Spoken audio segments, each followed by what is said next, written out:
Sallallahu ala Muhammad Sallallahu alaihi wasallam Sallallahu ala Muhammad Sallallahu alaihi. Jadi sufi-sufi itu ada yang ketat, ada yang sedang, ada yang santai. Tasahul, ada yang tawassut. Sufi yang ketat kayak tadi. Ada orang sombong karena dia punya rumah, disuruh jual rumahnya, sedekahin duitnya. Nggak kuat kan Pak ketemu guru begitu? Ada orang yang merusak dia, keluarganya, disuruh cerain. Kan gak kuat Pak kita begitu.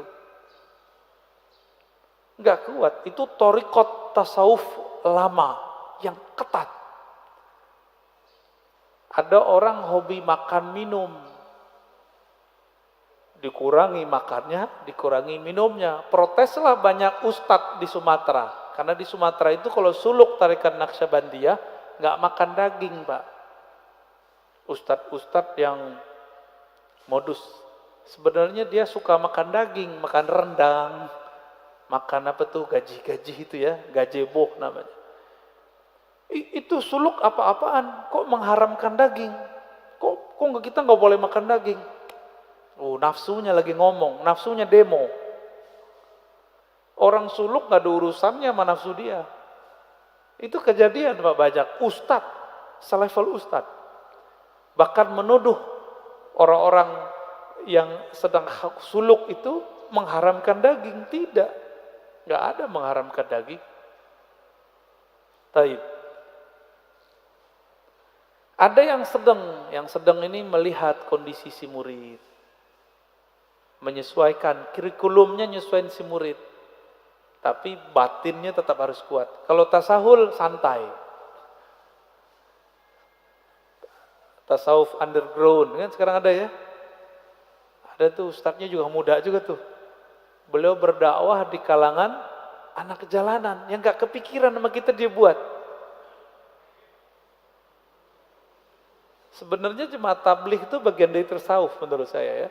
Cuma mungkin tasawufnya sudah ala Syekh Zakaria Al-Kandahlawi, campuran antara tarekat, ahli hadis sama tradisi India ya. Itu tasawuf juga. Lalu beliau kasih rumus Ibnu Ajibah, tasawuf itu awaluhu ilmun, awalnya ilmu, tengahnya amal, akhirnya mauhibah, pemberian hadiah dari Allah Subhanahu wa ta'ala. Jadi berilmu dulu, lalu beramal, baru dapat laduni dari Allah. Jangan langsung laduni, ya. Tapi ilmu kan beragam. Ada ilmu tentang riyadhah, latihan, mujahadah. Ada ilmu yang lebih tinggi, ilmu ma'rifatullah. Ini ilmu juga. Nanti amalnya juga mirip-mirip, tapi hasilnya beda. Ilmu ma'rifat membuat seorang murid menjadi wali Allah. Sedangkan ilmu riyadhah paling tinggi menjadi mursyid. Mursyid itu ada yang wali, ada yang tidak wali. Ya, mirip-mirip kayak psikolog, cuma agamis. Kalau mursyid itu mirip sama psikolog, bisa menerapi kolbu. Kalau wali belum tentu. Wali ini ada yang bersembunyi dengan penampilannya yang biasa-biasa aja. Dan saya sudah sering mengatakan walinya sufi itu soleh-soleh Pak, pakai serban, mungkin pakai kopiah, penampilannya soleh lah. Itu wali sufi. Ada wali namanya wali majzub, kayak Wan Sehan. Jadi Wan Sehan itu bukan sufi, jangan disebut beliau sufi, enggak, dia enggak sufi. Maka tidak ada tarekat sufi yang membuat orang seperti Wan Sehan. Itu namanya wali majzub. Wali yang kolbunya, ruhnya ditarik oleh Allah Subhanahu wa taala dari cinta dunia menjadi hanya cinta kepada Allah. Maka orang cinta kan kasmaran. Orang kasmaran Ya seperti orang gila, tapi bukan gila. Yang faham nggak akan menyebut pikiran. Dan harus diluruskan, wan syekhon bukan sufi. Bukan wali sufi, tapi dia wali majzub. Jadi kalau ada orang menuduh, ini nih wali sufi ini gila, dia nggak ngerti sufi itu apa. Wali sufi itu kayak Abah Anom, Tajul Arifin, ya. Kayak Abah Sekumpul, kayak Mbah Asrori dan ayahnya Mbah Ishak. Mbah siapa lagi nih? Mbah Ahmad Sukanta di Banten. Nah, itu wali sufi namanya. Syekh Nawawi Al-Bantani itu wali sufi, rapih, enggak abrakan. Kalau wali majzub ya abrakan Pak, dan itu bukan sufi, tidak bisa ngangkat murid, cuma bisa ada orang khidmah kepada dia, dia dapat berkah, tapi itu bukan kurikulum tasawuf. Buka kitab ini enggak ketemu namanya wali majzub, bisa dijadiin guru, enggak ada. Jadi seperti Wan Syekhon itu tidaklah dapat bisa dijadikan mursyid. Beliau asik dengan mahabbahnya, nggak bisa. Gimana orang mau berguru kepadanya? Jadi itu bukan wali apa sufi, tapi wali apa? Wali majzub. Terus yang ketiga ada wali yang menyembunyikan ma'rifatullah dalam dirinya dengan cara melakukan, menzahirkan hal-hal yang membuat orang mencelaknya, disebut wali malamatiyah. Ini tersebut dalam kitab Imam Ahlus Sunnah Al-Imam Suhrawardi, kitabnya Awariful Ma'arif, murid dari Syekh Abdul Qadir Al-Jilani yang disepakati ketasawufannya, kesufiannya. Malamatiyah ini kalau dia ketemu dengan orang yang satu channel dengannya, baru dia tunjukkan baju kewaliannya. Tapi kalau di depan orang-orang biasa kayak kita-kita ini, dia tunjukin yang aneh-aneh Pak, yang kira-kira kita nggak akan mengira kalau dia menyimpan ma'rifatullah di kolbunya. Masa si wali begini gitu, masa si wali pakai celana pendek misalnya gitu Pak. Itulah kalam Ibnu Athaillah Sakandari dalam kitab Ibnu Athaillah, subhana man satara sirral khususiyah bizuhuri al-basyariyah.